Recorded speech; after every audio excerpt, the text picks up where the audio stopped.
sexiness isn't a way of looking. It doesn't look any particular way. Sexiness is a state, something that you feel, something that you embody, something that only you really know within your own self, right? It cannot be seen. I mean, it actually can be seen, but not always in the way in which you expect it to be seen. Like, people will notice someone's way of being and be like, damn, she's sexy. Doesn't matter what she's wearing. It's an embodiment. Anyways, why am I talking about those anyway? Yesterday I had a really beautiful conversation with a dear friend of mine. And I was opening up about like my journey of OnlyFans and like exposing my nude body on the internet, on Instagram. And we were discussing that. And it was a phase for me, I'll give you that. But it was necessary. I mean, I still like show my body and everything, and we'll get into that. But for me, it was a reclamation of my body. Choosing to show up and express myself and my sexuality in whatever way that I wanted. I was in control. From years of giving my body away, from years of some abuse, sexual trauma, you could say.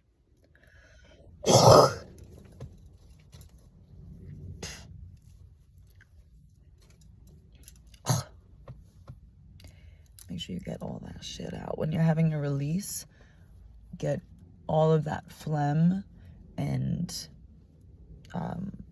everything that wants to come out, just let it out. Because your physical body, your energetic body, your emotional body, and your physical body is going through a release. So don't swallow the shit back down. That's the shit that you're releasing. Physically, energetically, it's connected. So get that shit out.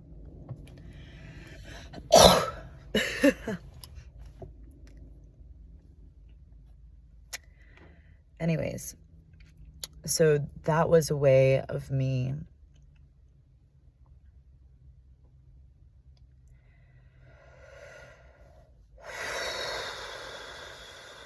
embracing my sexuality in a way where I was in control. I was reclaiming my body, reclaiming my sexual expression, and simultaneously tapping into my power and purpose. Our sexual expression, our womb, stores our creative potential, our purpose, our power. This is the center of purpose, power, creativity, infinite potential. And so tapping into this infinite source, whether that be through sexual expression, maybe that's the gateway, or maybe it's singing, dancing, movement, yoga, time alone. I don't know how you do it, but this was my way of connecting to my power and purpose and reclaiming my sexual nature, which was connected to all of that. So as I began to unravel, and also there was a lot of anger towards the abusers. So I was channeling that anger through this creative outlet that allowed me to feel free and liberated in my own self and also in control. And that anger came out in like I don't give a fuck. Anger towards society, anger towards the patriarchal system that we live in. So much fucking anger. Anger towards the way that women have been treated. So much fucking anger. The past 2 years have been like my year of like allowing that anger to be present. And because for so long I had suppressed anger. Because as a spiritual being, as a woman, right? Like, I was taught to suppress anger to be nice, to be soft and gentle. And it's also like my natural state of being is I can cry at any time. I'm a crier and I love it. I fucking love crying. It's a beautiful release. I'm taken back crying, bringing it up. Because we've also been taught to suppress our tears. Oh no, don't cry, don't cry. Fucking cry. Fucking release that shit. Embrace your anger, but in a sacred way, right? It's when we don't embrace our anger that it bubbles up and over and out to those that we love the most. If we're not processing it and we continue to suppress it, it's eventually going to bubble up and over.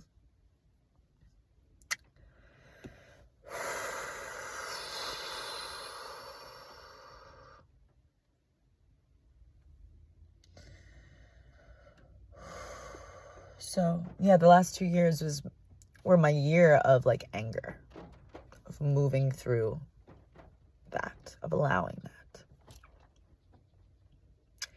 David Hawkins says that anger actually leads to courage. He created this whole scale of emotion from like 0 to 1,000, 700 being Jesus. It's not a scale of emotion exactly, but there are emotions on the scale, you could say. It's more of like a scale of consciousness, you could say. One of the consciousness levels being anger. Below that is, I think, fear or grief. And again, it's just like a scale. None of them are good or bad. He's just used this method to kind of scale out where it is. I think it's level of consciousness. I have to get back to you about like what this scale is called. But he speaks about how anger leads to courage. And I can testify to that these past 2 years, that anger has allowed me to be courageous enough to share my message, to share my story, to share my voice. That anger actually activated me to be like, my voice is fucking worthy of being heard. And I'm going to express myself however the fuck I want right now. It's a little passion. There's a little passion there. There's a little fire. And that's okay. As long as we're not hurting anyone, right? Again, this anger isn't directed toward anybody. It's allowing what's there to be there. Allowing myself to process it so that it doesn't come out on others. Taking responsibility for what's arising rather than blaming anyone for what is moving through. So take responsibility. I had to take responsibility for my life. It started with releasing alcohol and addiction to substances.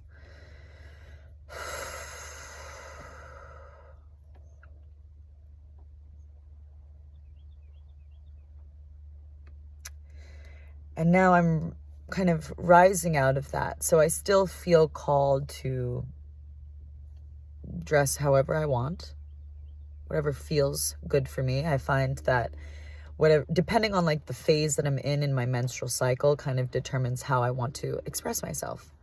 In the luteal phase, I might wear really baggy clothes. Menstruation, I might wear really baggy, like comfy clothes.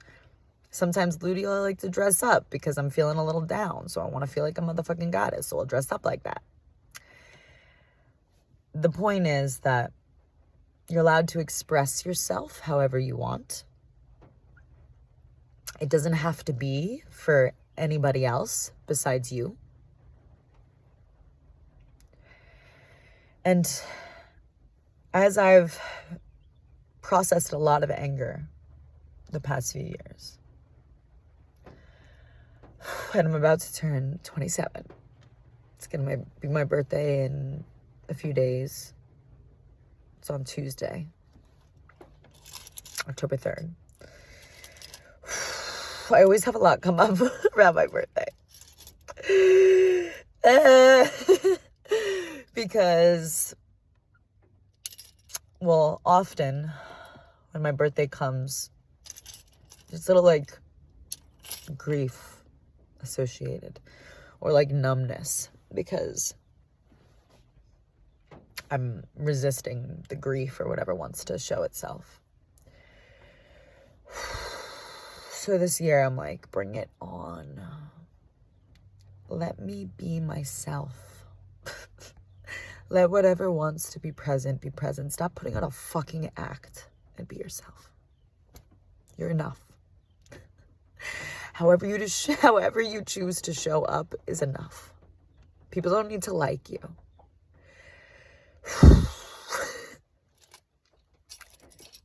People don't need to like you.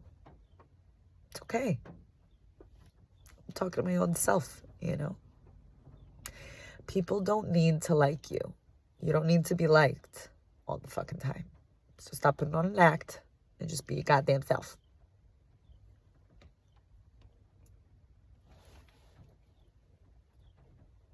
Just be yourself. What you are is enough. You don't have to hide. You don't have to pretend. You don't have to put on an act. Just show up. Show up in whatever way that you are. I've been practicing this, right? But like, how can you practice being yourself? I'm like, I'm going to practice showing up as I am. And I'll notice I'm a little lower energy and like I'll show up honoring that or whatever. But I'm still practicing being myself. How do you practice being yourself? You can't practice that. You just have to allow and surrender to what is. It's so funny.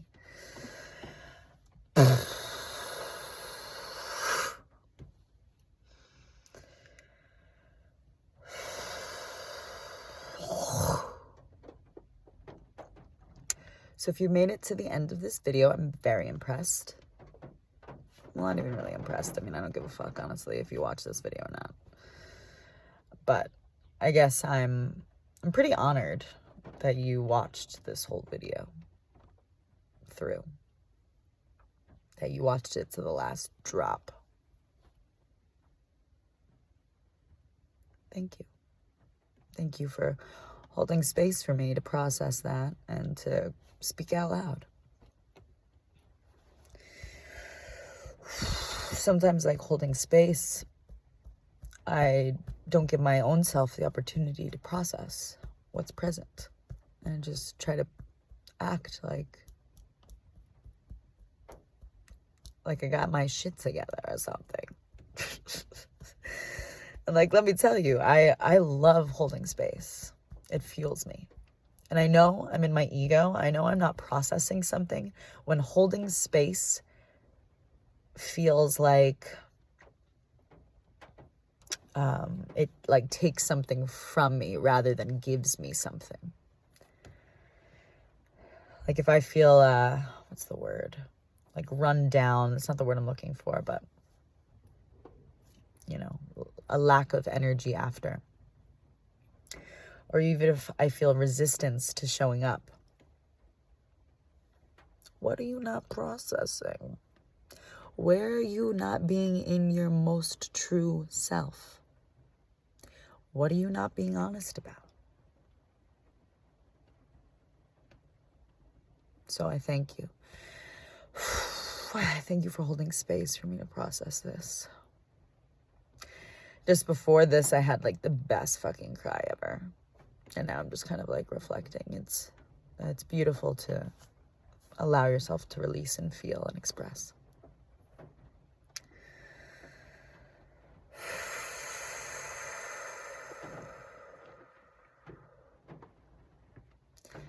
Reflections of the year. Da, da, da, da. reflections of the year. Da, da, da, da.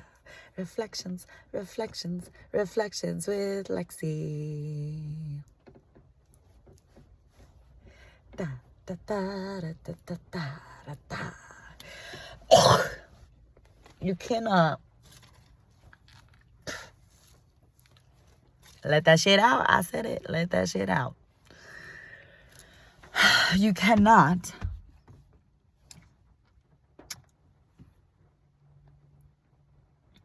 feel the full expansiveness of joy and gratitude if you do not allow yourself to also feel the full spectrum of grief, sadness, anger. All of emotion is equal. And we are simply the witness of it. It is not us. It's not who we are. We can actually feel something, release it, let it go, and then go about our day, right? But when we allow something to really run our whole day, our whole week, that's when something a little sticky is going on, something stuck. What are you holding on to that you're not allowing yourself to fully feel?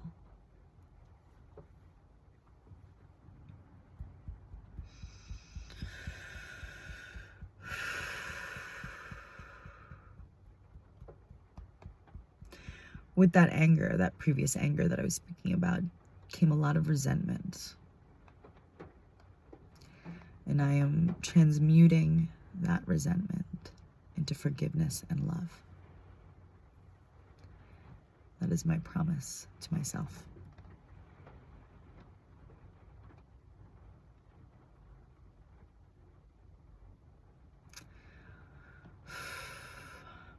I want to love you. I want to love me. I want to love all those that hurt me.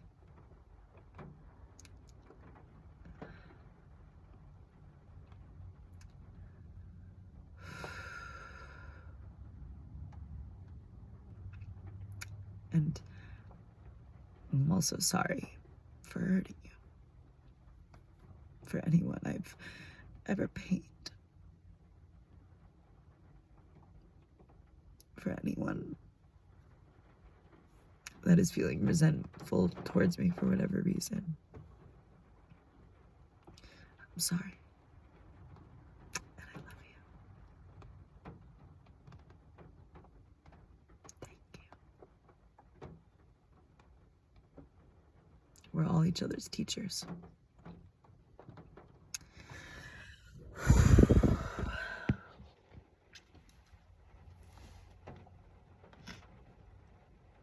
Every moment is an opportunity to learn from one another, to grow, expand, to love more fully.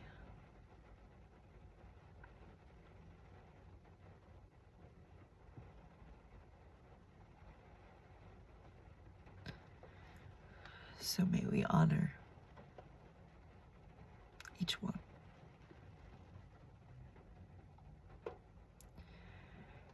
Each one who's come in and out of our lives.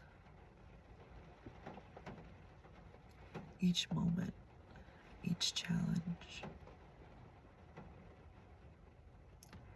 May we honor it fully, completely.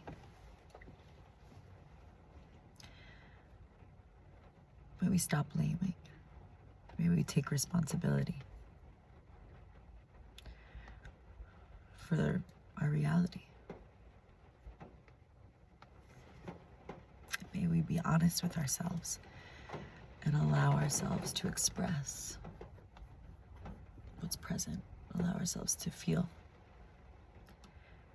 And please remember, there are so many amazing healers and guides out there to support you on your journey. But the greatest guide of all is within you. You are your own medicine. When we get silent, we can connect to this space of deep wisdom, of truth, when we stop seeking outside and connect within. Get silent and remember who you are.